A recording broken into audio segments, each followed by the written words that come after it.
Adelante, Daniel. Muy bien, buenas tardes a todos, tanto los que nos seguís aquí en la sala como los que nos seguís por streaming, y me consta que nos están viendo desde diversos países, incluso al otro lado del charco, que han hecho en su momento ese esfuerzo de madrugar a esas horas indecentes. Muchas gracias. Mi presentación va a versar hoy sobre reciclados in situ con emulsión, la actualización del artículo 20 que salió en la orden circular 40 del año 2017. Antes de comenzar, sí me gustaría comentarles que desde ATEP, con el interés de profundizar más en la técnica, en este tipo de técnica, ha creado un grupo de trabajo dentro del comité técnico, que es el GT8, que principalmente el motivo es profundizar en la técnica que comenté anteriormente y revisar este nuevo artículo de la orden circular, pero sobre todo hacer especialmente hincapié en las metodologías de ensayo, ya que ha habido algunos cambios para determinar las características mecánicas de esta tecnología. Bueno, dicho lo cual, comienzo con mi presentación. Como todos ustedes saben, el reciclado in situ con emulsión es una técnica de rehabilitación estructural de firme que aprovecha al máximo ese pavimento envejecido por el uso. Constituye una técnica eficiente, de alta calidad y homogeneidad, a unos costes razonablemente competitivos frente a las técnicas tradicionales de fresado y reposición. Actualización de la normativa. ¿Por qué el tema de la actualización de la normativa? Bueno, pues ha venido dado pues que todos estos elementos que se han actualizado, como es la evolución tecnológica.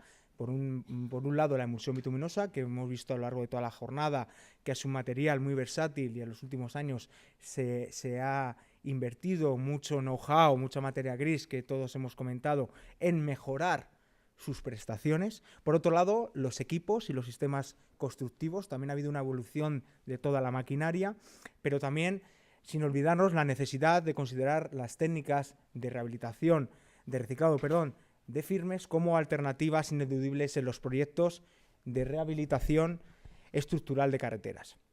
Como no puede ser de otra manera, con consideraciones ambientales y de seguridad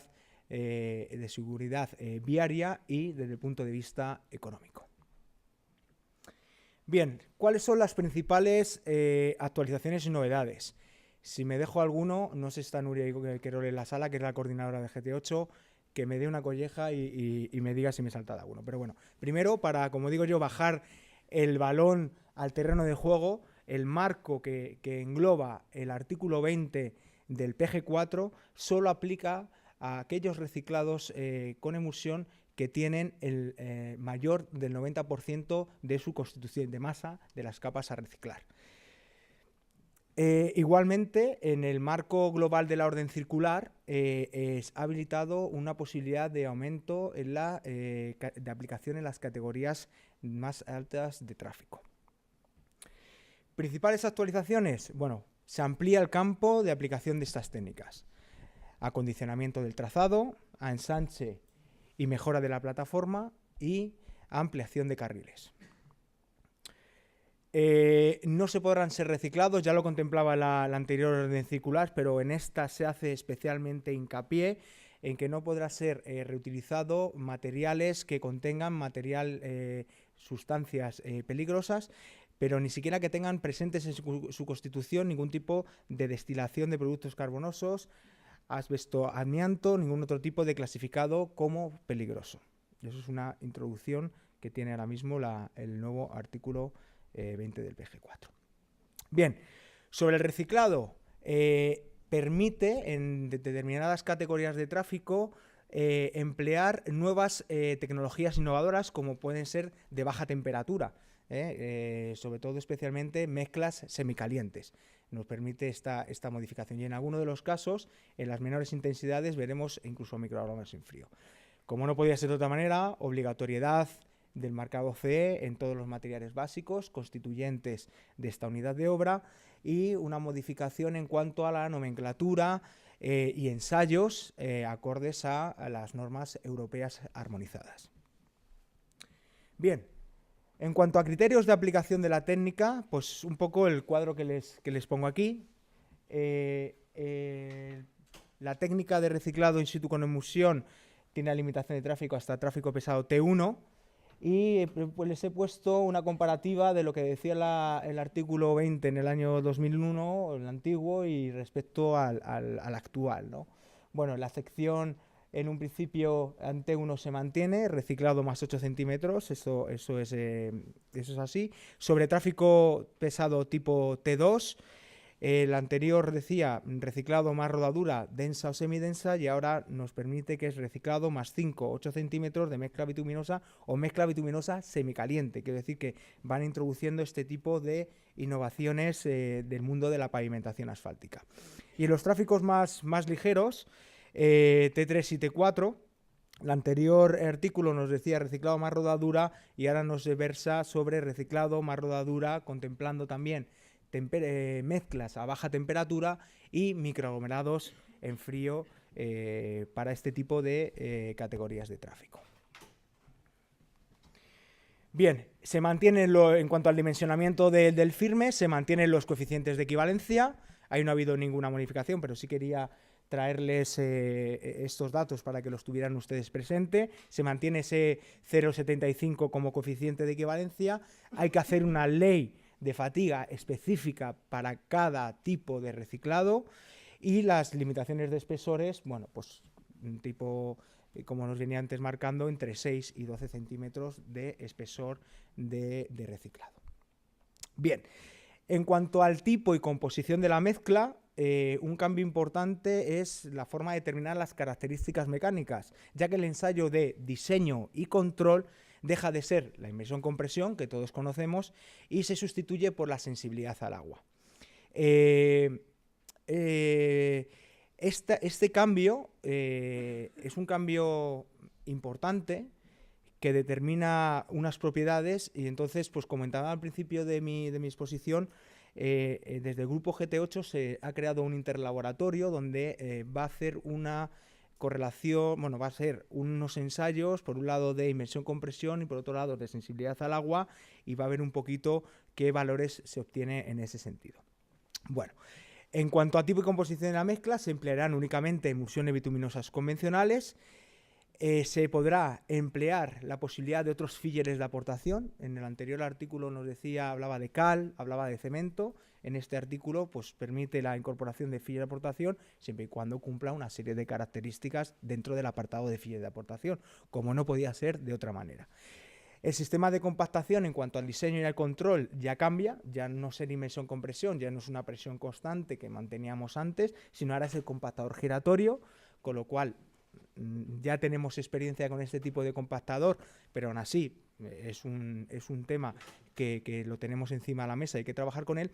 Y otro aspecto también es que el ligante residual pasa al 2%, o sea, mínimo es el 2% del ligante residual de la emulsión.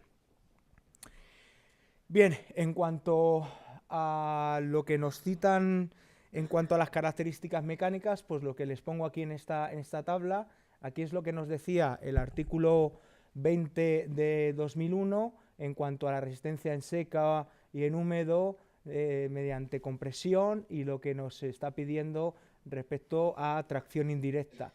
Las resistencias conservadas son las mismas, pero como pueden ver, pues hay valores que se han determinado y que están puestos en la propia especificación del artículo 20. Bien, en cuanto a maquinaria, pues en maquinaria impide el empleo para esta unidad de obra de toda máquina que no recicle, o sea, que no frese, dosifique, distribuye la emulsión, el agua y el aditivo, si lo lleva, de una forma continua, o sea, con recicladora que les he puesto aquí en la fotografía. Y además fija la necesidad de que exista una compuerta trasera que vaya en el sentido del avance de la máquina, que regule la altura de la salida del material, que es una cosa bastante importante, y que además incorpora también un elemento enrasador o maestra en ese sentido. En cuanto al estudio previo de la emulsión, se elimina el estudio de compatibilidad de fresado de la emulsión mediante la norma NLT 126 y se especifica exclusivamente mediante cumplimiento de requisito de tracción indirecta. En cuanto al estudio del material existente, Actualización de la normativa del ensayo de fresado en cuanto a NLT a normativa UNEN, y se eliminan los criterios para determinación de la homogeneidad suficiente de los lotes. En cuanto al estudio de la mezcla y obtención de la fórmula de trabajo, se elimina la necesidad de definir el tipo de emulsión, y en cuanto a la ejecución de la mezcla y la extensión, se determina que el ancho de solape entre máquinas pasa de 15 a 30 centímetros, siendo este forzosamente superior, y determinando el ancho de carril y mínimo de la máquina. Bien, en cuanto a la ejecución de las juntas, no permite la realización de las juntas en el interior de la zona reciclada, y además indica que las juntas longitudinales se ubicarán en los bordes de carril y nunca en las franjas de rodadura. Eso es un tema bastante importante para a la hora de planificar el trabajo. En cuanto al curado y la protección de la mezcla, limita la extensión de la capa de rodadura a la pérdida de humedad de la mezcla reciclada hasta valores de 1,5%, perdón, que se me ha olvidado incluirlo. Anteriormente era el 1%. En cuanto al tramo de prueba, se reduce el mismo en los tráficos pesados T1 y T2 de 200 metros a 100 metros. Se fija como densidad de referencia la alcanzada en el tramo de prueba y no la obtenida mediante el ensayo de Proctor de fresado. Me parece muy acertado este cambio porque el ensayo de Proctor es un ensayo que está pensado para capas granulares y determina muy bien su densidad máxima en su humedad óptima, pero con los materiales fresados que están lacados, pues bueno, hay diferentes opiniones sobre este ensayo para determinar la densidad. En cuanto a la unidad terminada, bueno, permite el control de obra, densidades iguales o superiores al 98% de referencia, exigiendo anteriormente el 100%, y se elimina el requisito de una diferencia de densidad inferior al 1% de cada 5 centímetros de profundidad. En cuanto al IRI, en cuanto a la regularidad superficial, pues los valores ahora son más estrictos. Como ven ustedes ahí en las tablas que les he puesto, esto nos decía el artículo 20 respecto a los índices de IRI, y esto es lo que nos dice en la nueva actualización. Se han vuelto más restrictivos. En cuanto a criterios de aceptación o rechazo, bueno, densidades inferiores al 97% implica fresado, densidades entre el 97 y el 100, una penalización económica del 10%, y en el caso de que un valor individual sea inferior al 95%, debe volver a caracterizarse el lote subdividiéndolo en 2 tramos. Eso respecto a la densidad. En cuanto al espesor, un testigo con espesor inferior al 90% implica dividir el tramo en 2, caracterizando de nuevo los espesores de testigos. Y en cuanto a la medición y abono, pues también ha habido una serie de modificaciones. La unidad reciclada se abonará por metros cúbicos, calculados como metros cuadrados ejecutados por el espesor medio de los testigos, mientras que antes era por espesores de plano. No se contempla el abono de recreces laterales ni por limpieza de la superficie. Y el tratamiento superficial, si hubiera que aplicarlo, se abonará por toneladas y no por metros cuadrados. Ya para finalizar mi presentación, unas conclusiones. Se aumenta el campo de aplicación, se aumenta el contenido mínimo de ligante residual, que creemos que es un aspecto muy interesante para que el material coja la cohesión y las características mecánicas deseadas. Se mantienen los coeficientes de equivalencia, se prohíbe el empleo de materiales fresados con sustancias peligrosas. Hay un nuevo método de ensayo para determinar las propiedades mecánicas, ya no es de inmersión-compresión, ahora es por tracción indirecta, y criterios más restrictivos en cuanto a densidad, espesor e IRI. Pero, a mi parecer, todo esto lo que enfoca es dar un impulso al empleo de estas técnicas de reciclado. Muchísimas gracias por su atención.